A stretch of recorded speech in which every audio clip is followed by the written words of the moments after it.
ההרצאה הראשונה, אני רוצה להזמין את פרופסור ריצ'אר קרוגמן.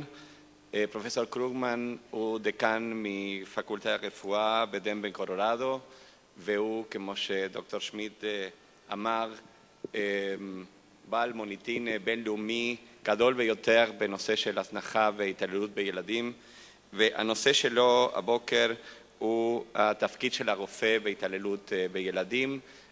דוקטור זיף אמיתי, שהוא מנכ"ל מסר וסמנכ"ל בית חולים שיבא, הוא יעשה בעצם את הדיון עם דוקטור קרוגמן על ההרצאה שלו. It's a great pleasure and great honor for me to be here today, and I thank the Xerov Institute, Dr. Ben Yehuda, and the organizing committee for this honor. I'm particularly excited because we're starting before 10 o'clock, which gives me more time. We'll see if I can use it appropriately.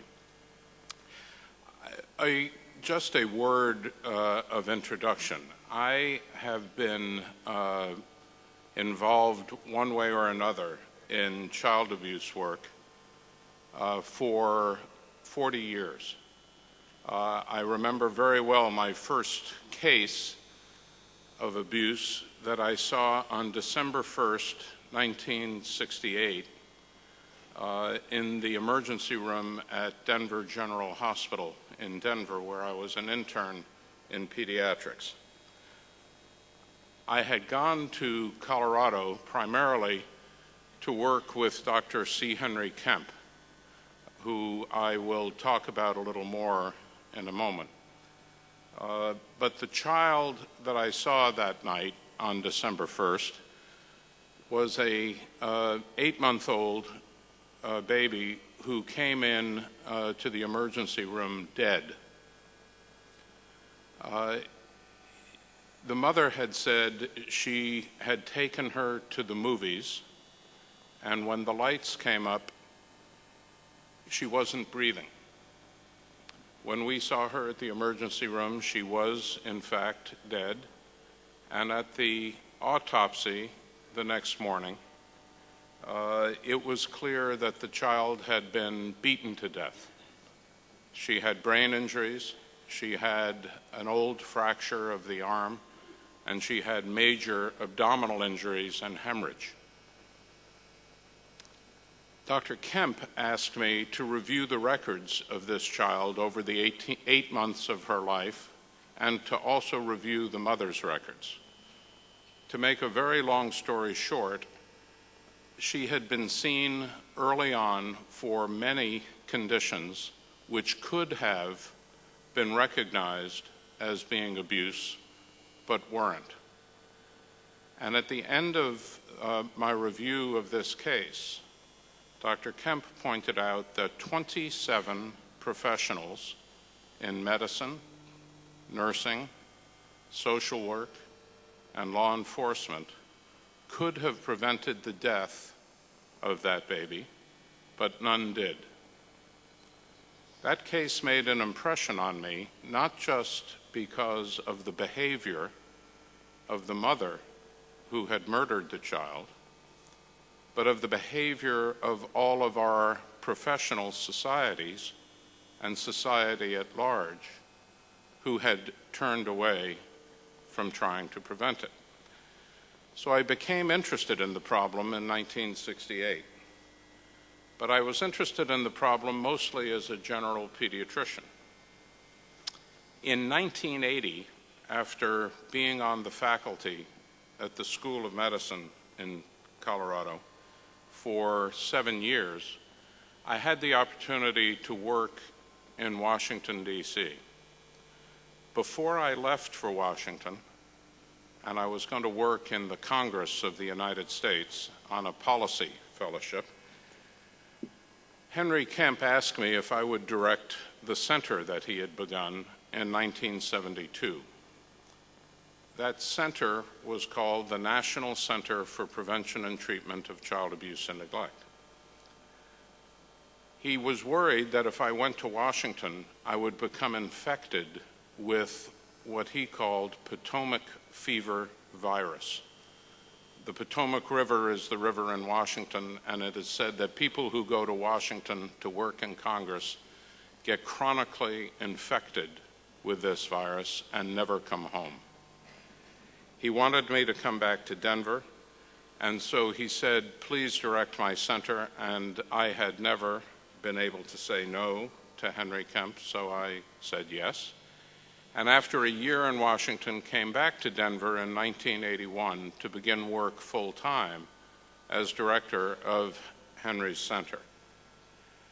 In 1990, as it was mentioned, I suddenly became dean of the School of Medicine at Colorado, and so have only been doing child abuse work now part-time for a while, but still have tried to be involved in the policy area and still give basic lectures in abuse to our medical students and to anyone else who will listen in whatever country I'm asked to come to talk.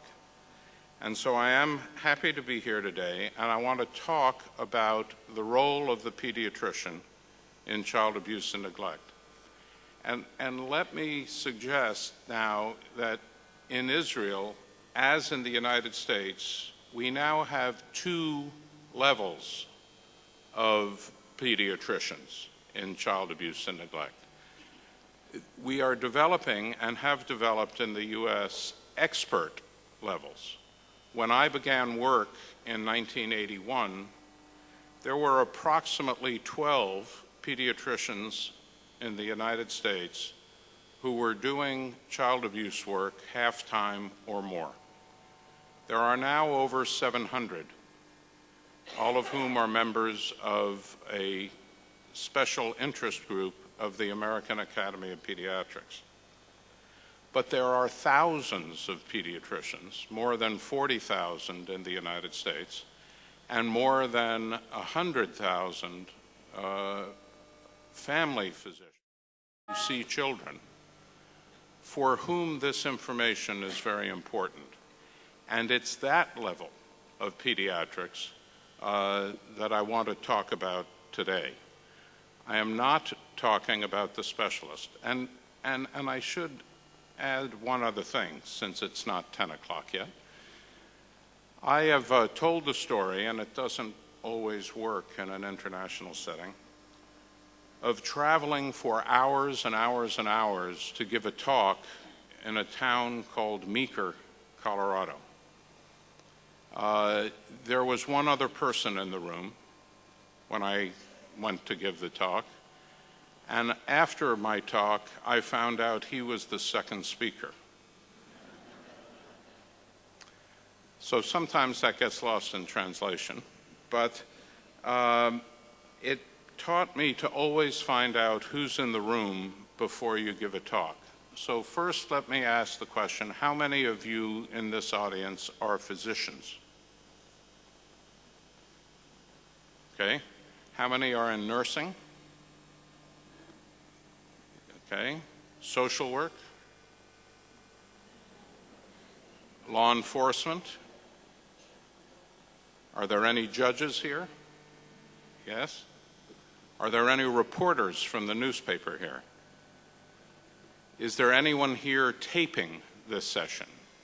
I see the tape recorder in the back. So since this session is being taped, let me give a disclaimer. Everything I say today, December, what is today? 4th, thank you. I could look at my slide. Everything I say today, December 4th, I believe to be true as of December 4th. If you are looking at this tape next year or the year after, I reserve the right to have changed my mind. I tell you that because in the 1990s, and I'm sure Dr. Corwin has had this experience, I listened to tapes of lectures I gave in the 1980s when I was testifying in court by lawyers who were telling me that obviously I was not telling the truth. The one thing that is true in this field is it is still a very young field. We are learning more every day, and I suggest we have a lot more to learn, and I suggest that the piece that we are missing that would really help us do better in this field is to have better outcome data that our intervention is really mattering. But that, for a number of reasons, is hard to do, and we may talk about that later. So let me begin with objectives. The first objective for my lecture is to have you understand the relative incidence of child abuse as a pediatric diagnosis. Second, to know how to make the diagnosis of physical and sexual abuse of children. Third, how to discuss that diagnosis with the family and the child. And fourth, to understand some principles of prevention of both physical and sexual abuse of children. And I put in the principles of prevention because for many audiences, and I will show some slides of burns and fractures and other things during the course of this lecture that get some people somewhat depressed. I always end with prevention because this turns out to be a preventable phenomenon if we're willing to understand how and put the resources to it. So we'll end with prevention. This young girl, whose name was Jody, was born in Denver, Colorado in the 1950s.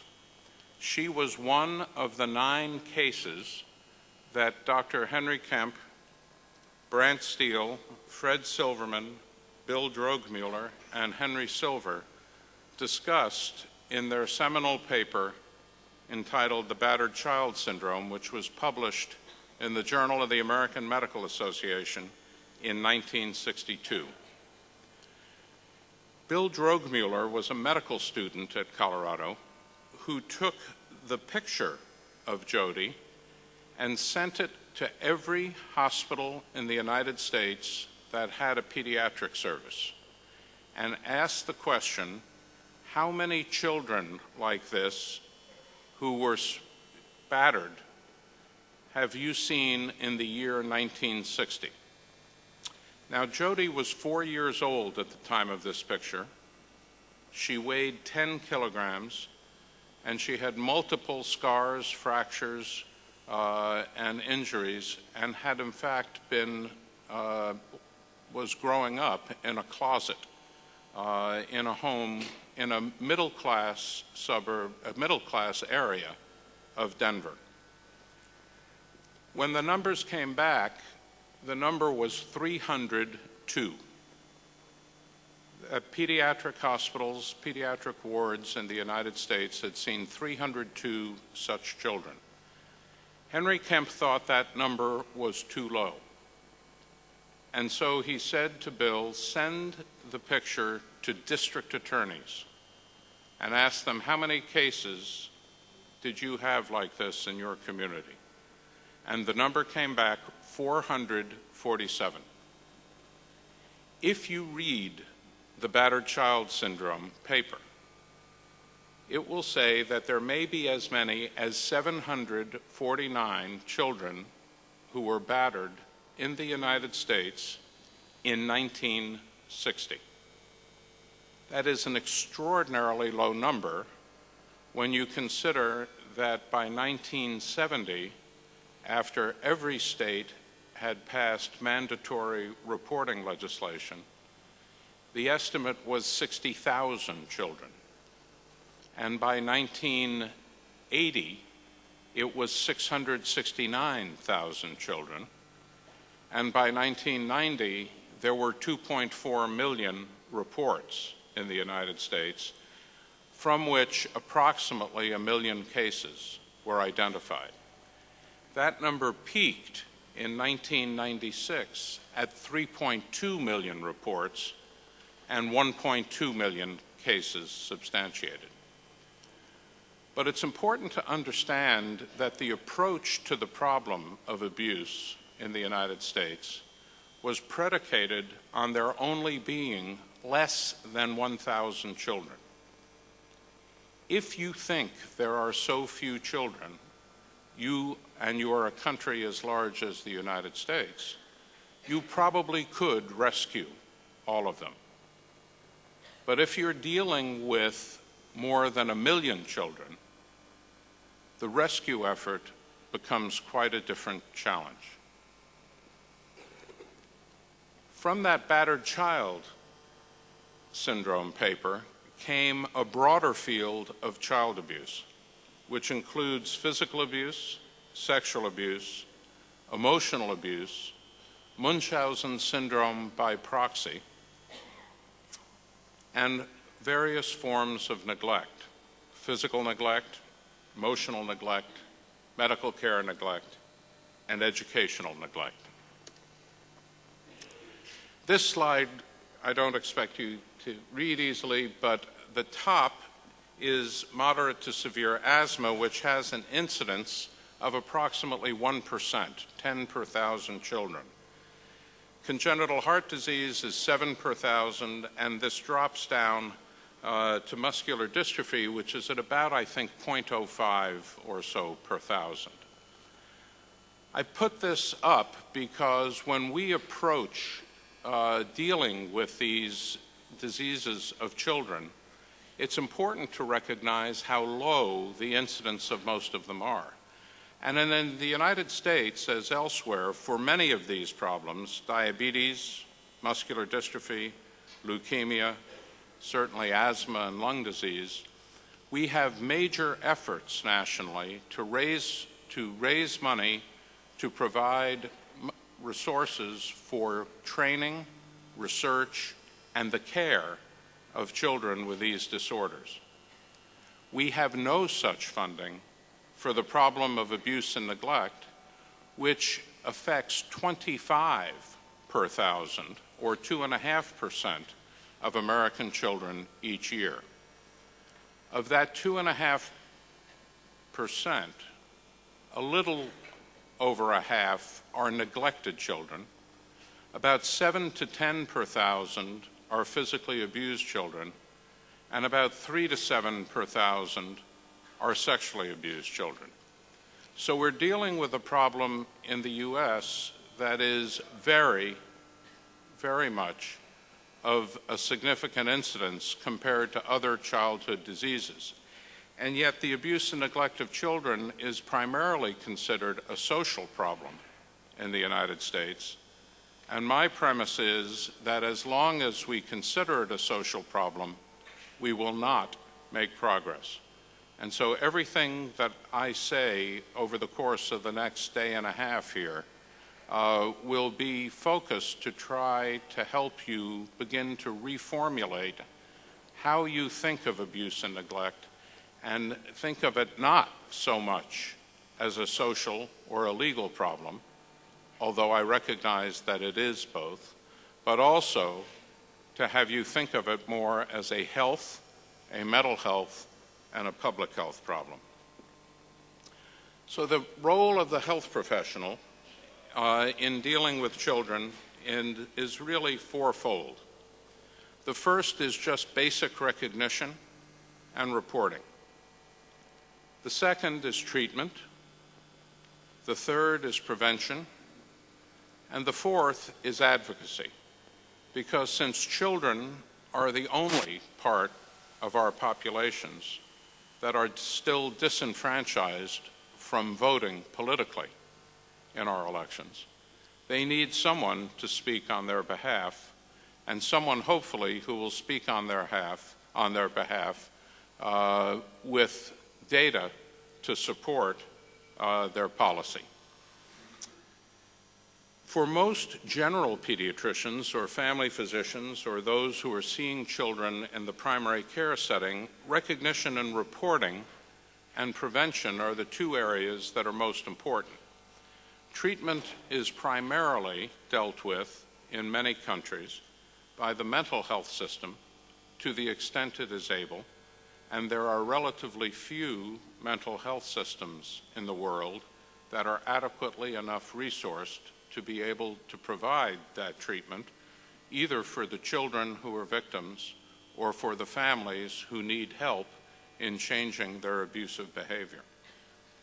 And we'll talk more about advocacy at another time, but mostly I'm going to focus on recognition and reporting and prevention in the next 40 minutes or so. So let's begin with physical abuse. How do we make this diagnosis? From a medical perspective, we look for what we call a discrepant history.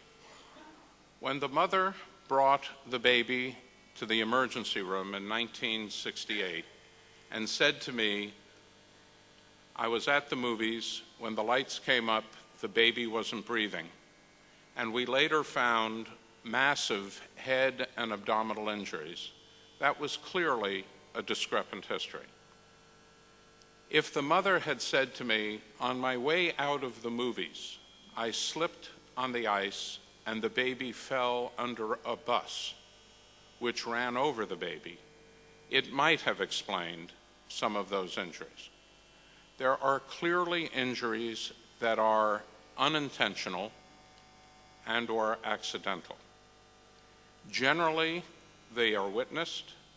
Generally, a protective parent who sees that injury rushes for care.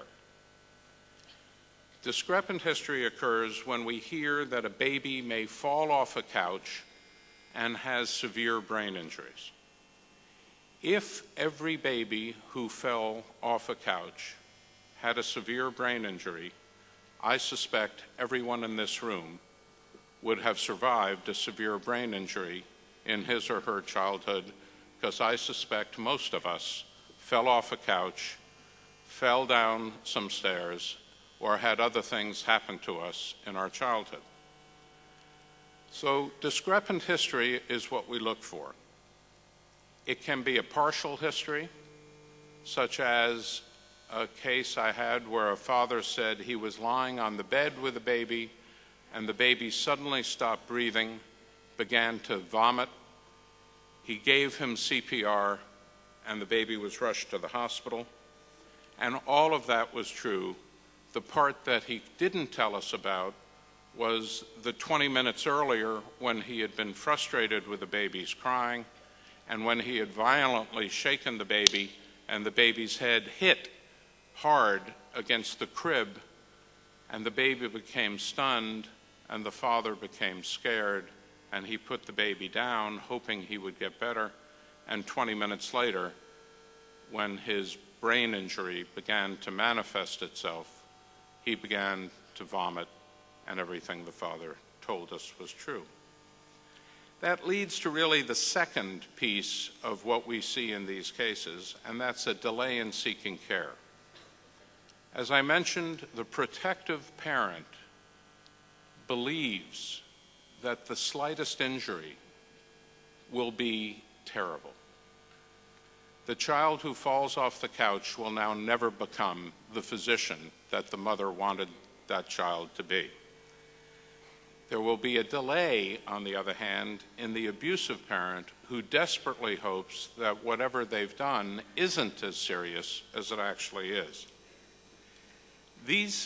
There's one exception, by the way, to delay in seeking care, and as a pediatrician who took care of hundreds of physician, nurses, medical student, and residence children, the other time you see delay in seeking care is when you have the child of a health professional and they think they know what they're doing. They often don't. So these individuals who are caring for children, the third feature we see is stress. They themselves are stressed and have nowhere to turn to reduce that stress. And then the fourth feature, there is a behavior by the child that triggers the assault. In most cases of abuse that we see that are hospitalized now in the United States, the behavior that triggers the assault is crying. Inconsolable crying, where babies cry and cry and cry, and the caretaker can no longer stand it and picks the baby up and either shakes the baby or puts a pillow over the baby's face and suffocates the baby. For those of you who have ever given young parents the advice to just let the baby cry, I hope you will not do that again until you first ask the question, how does the baby's crying make you feel? Don't ever tell someone who gets upset at a baby's crying to just let the baby cry, or you're creating a difficult situation. Identifying parents who do get upset with a baby's crying is an opportunity to help them understand that's the time they need to call for help. The fifth feature is we almost always see a prior history of abuse in the caretaker's childhood when we take the time to sit down and talk with them and hear about it. It is, in our experience, almost universal that the individuals we have seen who abuse children have themselves been abused. But as we will talk about later, it is not true that all abused children will grow up to be abusive adults. In fact, the majority will not. And there are lots of reasons for that that we will discuss later. When we take these histories, and it is taking the history that is really most important in any of these cases, we find that the parents or caretakers have unrealistic expectations for the child. They're socially isolated and can't get help. If there hasn't been intervention at an appropriate time, like the first case I told you about, where 27 people could have prevented the death, the child can go from hospital to hospital and no one will recognize the pattern of increased severity of injury. And if you're in a community where there are multiple hospitals or caretakers, that can be worse. Now, many of you have seen physically abusive injuries, and it's not my purpose here to turn you into diagnosticians, but I have some slides of the sort of classic injuries we're talking about. This used to be acceptable in the 1940s in the United States. It is clear that the more we've learned about abuse over the last 40 years, the less tolerance we have had for this type of injury to children. And whereas in the 1940s, the use of hairbrushes or belts was even talked about in Dr. Spock's pediatric books in the United States, now any bruising that results from injuries, whether they are called spankings or paddlings, is in fact now considered abusive, and there should be some intervention to try to stop it. We see bite marks. We still see bite marks. In this case, the mother said it was a 3-year-old who had bitten this child at daycare. The bite mark is clearly an adult bite mark, and we have forensic ability to identify who the biter was.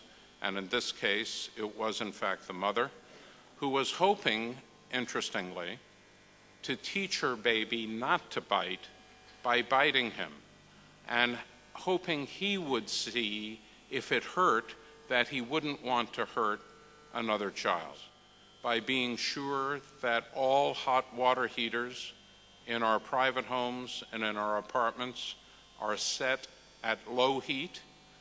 If the hot water heater is set to high, the water comes out at 150 degrees Fahrenheit, and I should have done the rapid arithmetical calculation to see what that was in centigrade for you, but I can't. But at 145 degrees Fahrenheit, this burn takes place within 1 second. At 130 degrees, it takes 20 seconds.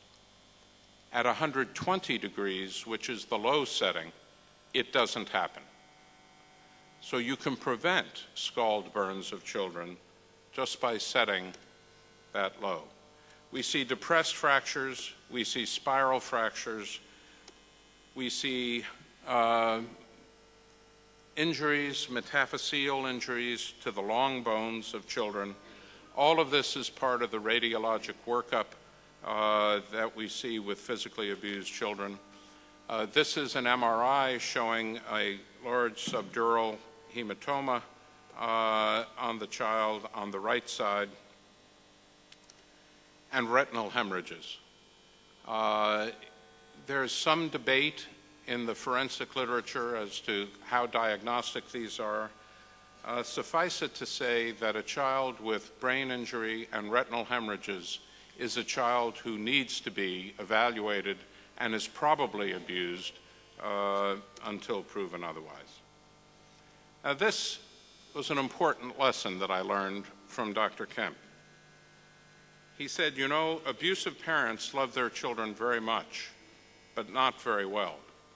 And our job, obviously, is to try to do it better, to help them be better parents. And a lot of what was done in the United States in the late 1960s and 1970s in developing our child protection system was geared to this premise. We used the civil courts and child welfare agencies to try to craft treatment plans to help families care for their children better. We did psychological and social evaluations of the families to assure that the environment that the child was in was safe. By the late 1970s and early 1980s, it became very difficult in the United States to carry out that mission, in part because the system was designed to handle thousands of children and was now dealing with more than 1 million. In part because in the early 1980s, funding for child welfare agencies and other services in the United States was cut by 30%.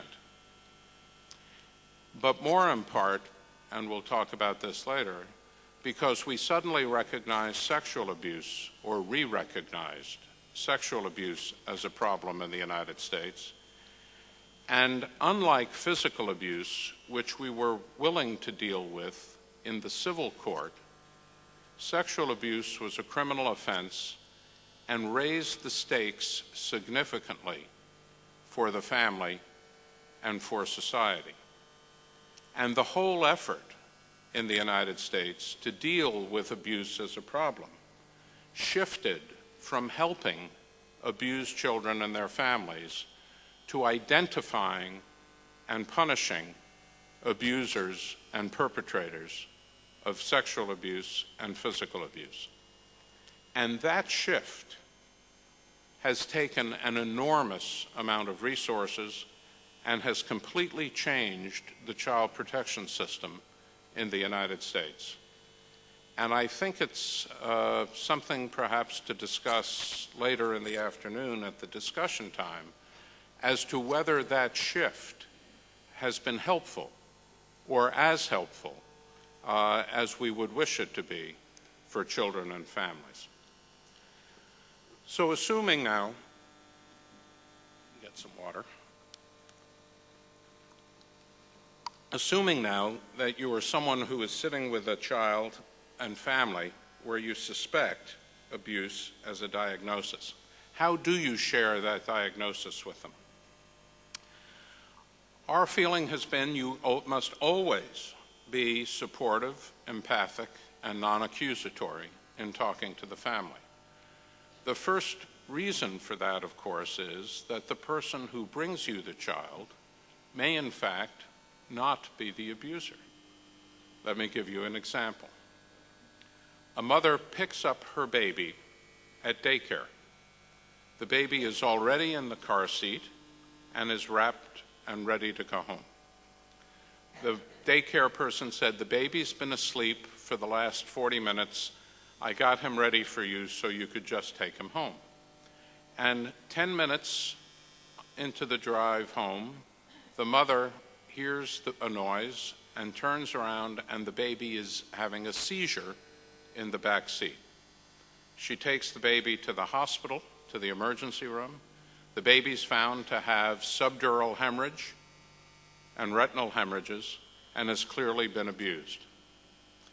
For anyone at the hospital to suggest to the mother that the baby's abused and she must have done it would be a terrible mistake. On the other hand, for anyone to assume, because they might happen to know that this was a wonderful mother and she couldn't have possibly abused the baby and not reported that case, would also be a terrible mistake. Because in fact, the diagnosis of abuse is clear, and we share that with the family, and we say there are several possible explanations for the injury. One of them is abuse. Have you considered that possibility? For the mother who just brought her baby from the babysitter, it would be absolutely clear that someone at the babysitter's must have abused the baby. And she would want the report and the investigation. So in the United States, as here, I guess, we are required to report our suspicions. I think it's fair to say that there is not 100% compliance with that, either in the United States or perhaps here or elsewhere in the country. But we say to them, we are going to report, and we want to do this because it's important to be sure that whatever happened doesn't happen again. And I can assure you, if you were talking with the individual who has in fact abused the child, that will be important message for them as well. Because we do need to intervene early, because knowing that cases will accelerate over time, we can prevent a murder and a criminal prosecution for murder if we intervene in these cases early enough before they get there. But there are times, of course, when it's not abuse. We need to understand the mechanism or cultural context of the injury for abuse. This is a CT scan of a child with an epidural hematoma. Epidural hematomas, in our experience, are almost always accidental. That is not abusive. They generally occur with a slight injury to the temporal bone that fractures the bone and lacerates the middle meningeal artery. This type of injury is very quick, and there will often be witnesses to it. This is a Vietnamese child whose mother was treating her for fever. This is a Vietnamese practice called cow gai. The mother rubs warm oil on the back and uses a quarter or a coin to create the abrasions that you see on the child's back. It is a cultural practice for the treatment of fever. We do not report these families for abuse. We instead engage them in an opportunity to do a clinical trial at home using Tylenol instead of coins, or any antipyretic instead of coins, to bring the fever down and call us if it doesn't work. This child was being treated for diarrhea. It is a Mexican practice called moxibustion. It is using suction cups to try to suck out the evil ethers and humors that cause the diarrhea. And so some of these injuries need to be put into a cultural context. I show this slide because this is Jody again, the first slide, 6 months after her hospitalization, completely physically rehabilitated and looking again like a 4-year-old. I can tell you, since that slide was taken in the 1950s, that Jody has grown up, has married, has 2 children, is now a grandparent, and no one in the rest of her family was ever abused or neglected. And so one can, in fact, do well with appropriate treatment and perhaps, as we'll learn later, with appropriate genetic makeup. So let me talk now a little bit about sexual abuse. As I suggested, we re-recognized this problem in the 1970s and 80s in the United States and around the world. Suzanne Segroy, who was an internist in the 70s, had this quote, "It's still very important. The recognition of sexual molestation in a child is entirely dependent on the individual's inherent willingness to entertain the possibility that the condition might exist. Our ability to have gaze aversion, to turn away from the possibility of sexual abuse, is really quite remarkable. Certainly during the course of my pediatric training in the 1960s, we heard nothing of it, zero. Although there were cases, in retrospect, that I can remember seeing during my internship, and if there's time at the end, I'll tell you about one of those. The prevalence of this problem is significant. This is Finkelhor looking at Los Angeles, 15% of adult men and 27% of adult women. When asked as an adult, have you ever experienced sexual abuse as a child, will say yes. Now, these prevalence studies have been done in nearly every developed country and many developing countries all over the world, and the numbers are remarkably consistent. Country after country, you will find 10 to 15% or more of men, 20, 30% or so of women have experienced some form of sexual abuse at least once during their childhood. It's important not to misuse these prevalence data, however. Many times in the 1980s, when we were beginning to try to deal with the problem of sexual abuse, you would hear people say that 1 out of 3 children are being sexually abused every day. That's clearly not true. It's 3 to 5 per 1,000 children are experiencing sexual abuse every day. But by the time one gets to be an adult, the cumulative experience of having being sexually abused, either by a stranger one time, by a stranger multiple times, by many strangers, one or multiple times, or within the family, one or multiple times, gives you these types of prevalence data. It is still, even at 3 to 5 per 1,000, a significant problem, and one which we clearly need to address.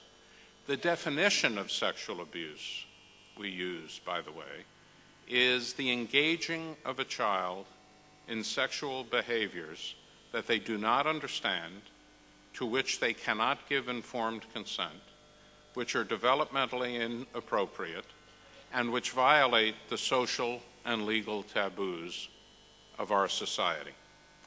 That is a very broad definition, and that's why some of these prevalence figures seem very high.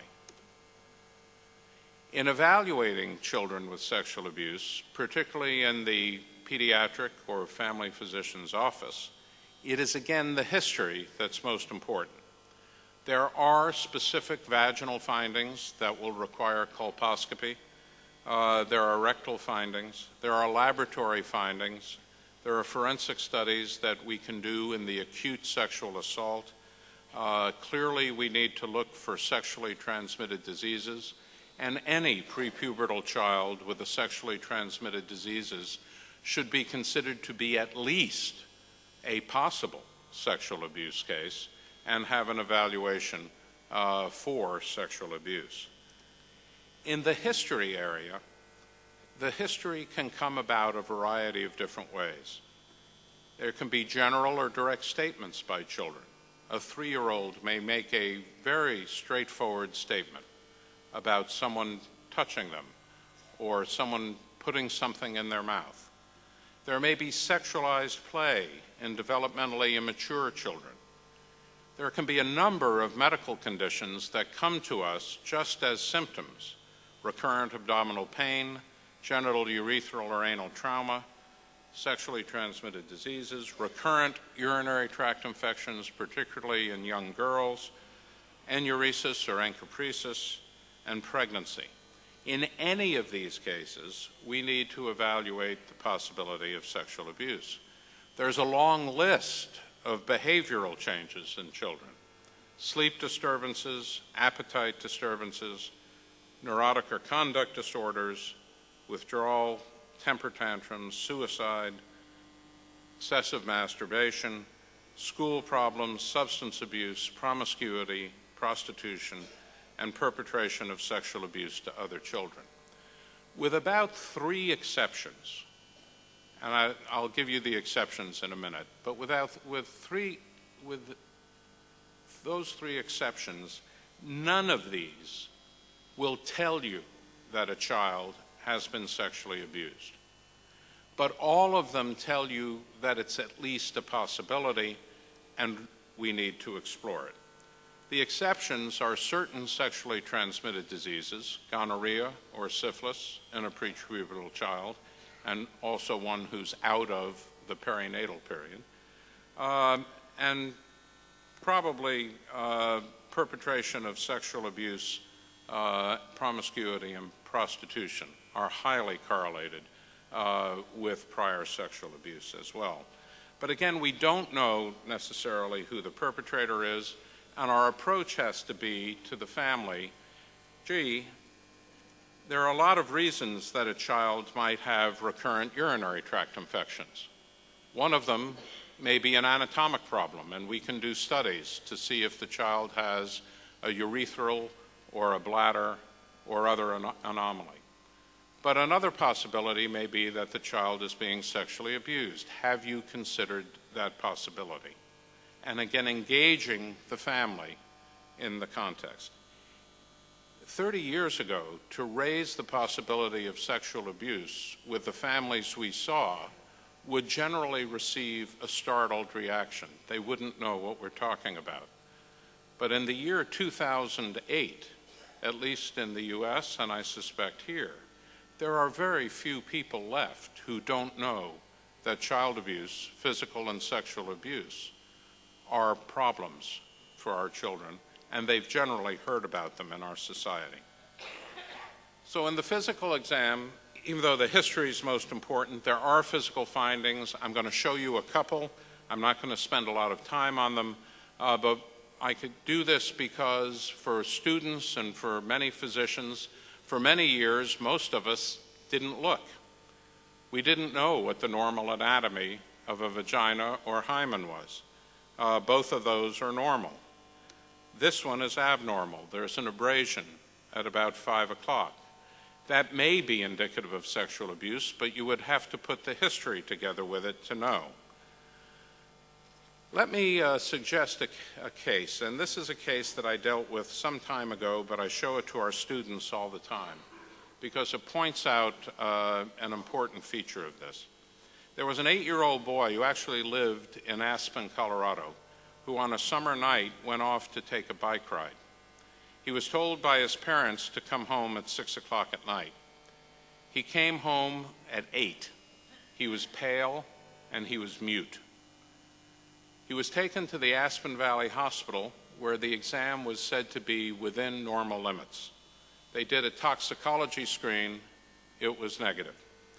The next day, he was sent in a car 42 miles up the Roaring Fork River to Glenwood Springs, Colorado, to see a pediatric neurologist. The neurologist did an exam, did a CT, did an EEG. They were all normal. So he sent him down to Grand Junction, where they had an MRI.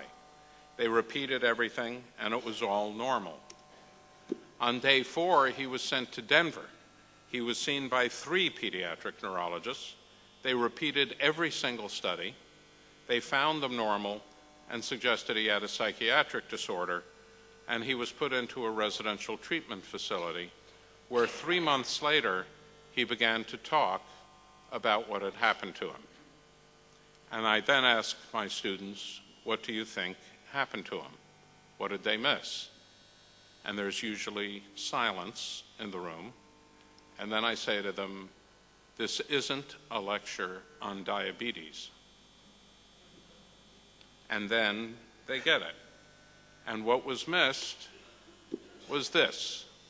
No one in Aspen, Glenwood, Grand Junction, or Denver examined his anus. If they had examined it on the first night, they might well have seen this, a very bruised rectum. Because what had happened was, on his bike ride, he was pulled off the bike on the trail by a man with a knife. And he was raped, and the man, after he raped him, said to him, as he held the knife to his throat, if you ever tell anyone what I have done, I will come back and kill you and kill your parents. And that was enough to keep him quiet. We have to do complete physical exams. We have to, when we see behavioral problems, like the sudden onset of being mute in children, particularly boys, perhaps, think about the possibility of physical or sexual assault. So, in my last 5 minutes, let me talk about prevention. Or maybe I have a little more than 5 minutes, who knows. We have tried for years to use parent education for prevention. I don't know whether they do it in the junior high schools here, but in the U.S., 7th graders are paired up, a boy and a girl, and they're given a raw egg. And they're told, take care of it for a week and don't break it. That's supposed to be parent education so that when they grow up, they'll not treat their babies roughly. Maybe it works. I haven't seen it. I haven't seen any studies on it. But there are some parent-child intervention programs that are suggestive that they work. But the best data on what will prevent the physical abuse of children is work that's been done for now almost 30 years by David Olds, who was formerly at Rochester and whom we recruited to the University of Colorado in 1993. Public health nurse home visitation has now been studied by Olds in rural Caucasian populations in Elmira, New York, and in African American single mother populations in Memphis, Tennessee. And this is basically, in a single slide, sums up what is now 25-year data that if you provide a public health nurse home visitor to a woman in the 2nd trimester of pregnancy and through the first 2 years of a child's life, no more than that, the public health nurse stops at the 2nd birthday, you will reduce the physical abuse subsequently over 20 years, over the lifespan of that child, by 87%. The blue is the rate of abuse in the control group in both Memphis and Elmira, and the pink is the rate of abuse in the home visited booth. The message is, if you give a family a good start, you can put them on a trajectory where they will not abuse their children. Olds has many, many other data, and I encourage you to read his work. to show that the rate of juvenile delinquency in these populations is half. The rate of alcohol and substance abuse is half. The mothers who are visited are more likely to be employed, are more likely to delay their second child for more than 2 years. And all in all, this is absolutely a highly effective physical abuse prevention effort. So effective, in fact, that from a policy perspective, I believe it should be a basic health benefit for those in our population who are at highest risk for abuse, and probably a basic health benefit for all. Sexual abuse prevention is a little different, and it's focused on, let me go to this slide first. This is a slide that was put together by David Finkelhor many years ago. Schematically, abuse is the asterisk in the lower right-hand corner. His premise was that for abuse to happen, you first, in the upper left-hand corner, as you're looking, have to have an individual with the motivation to abuse. What's behind that motivation is not clear. Again, there may turn out to be some genetic reason for it, but it's someone who emotionally finds having a sexual relationship with children okay, that they get aroused at the sight of children. They may or may not have a blockage for an appropriate sexual relationship. But even if someone has the motivation to sexually abuse, they don't because of internal inhibitors. These are our laws, our moral standards. It's wrong to do it. The thing, of course, we find in abuse cases is a significant number of abuse cases have alcohol or substance abuse as coincidental factors. And alcohol and substance abuse is a potent disinhibitor of one's internal inhibitors. And so the arrows that get by internal inhibitors, even then abuse might not happen because of the presence of external inhibitors. This is someone else within the family who won't let it happen. But if that person is either emotionally or physically unavailable, even then abuse may not happen because of resistance by the child. Now, the next to last arrow shows that that resistance can be eroded. And most of the sexual abuse of children is, in fact, a seduction over time, not what the bottom line is, a sexual assault or a rape. So knowing this as background, most of our prevention has been on increasing resistance and safety training for children. There is some evidence that it works. But increasing external inhibitors is also very important.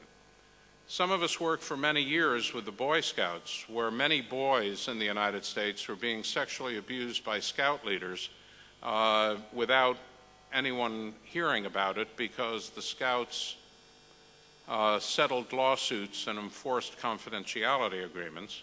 But in 1990, they decided to take a different approach, and when we looked at the epidemiology of where were Boy Scouts being molested, the answer was on overnight trips. And so we added external inhibitors to the Boy Scouts and said, no overnight trips unless one or two parents go along to be there. The rate of abuse of boys on overnights has dropped significantly. So you can build up the external inhibitors and do a good job of prevention. Increasing the internal inhibitors is an uphill battle in a society that tends to want to sexualize children and everything else in sight, but that's a different thing. Now, my last several slides so I can end right on time, relate to this. This is my favorite cover of a research journal. This was the journal Cell back in 1996.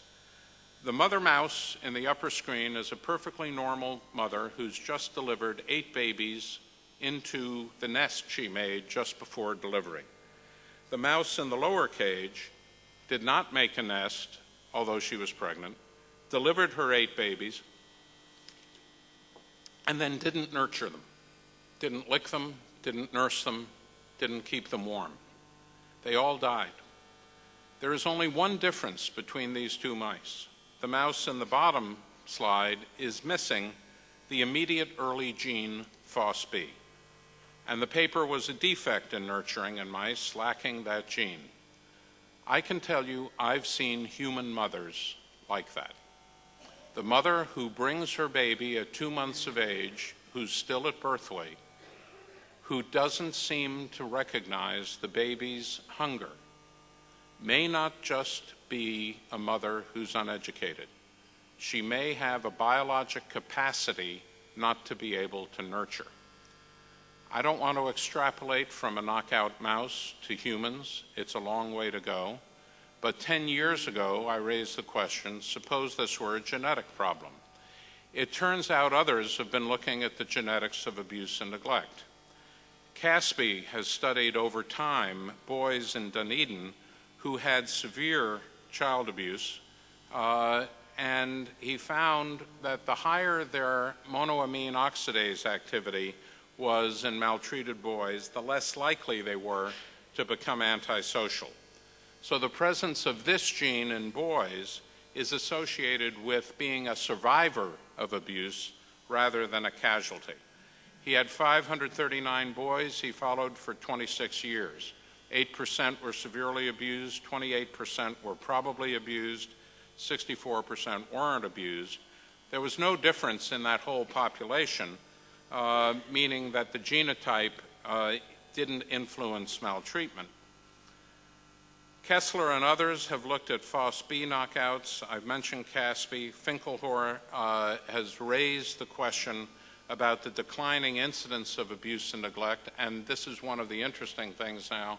And I have a review of his book that's just come out that will be in Lancet next month. Finkelhor has noticed that we have had a 35% decrease in physical and sexual abuse of children in the United States over the last 10 years, and no one knows why. I mean, bad enough we don't know what causes it. Now we're making it better and we don't have a clue why.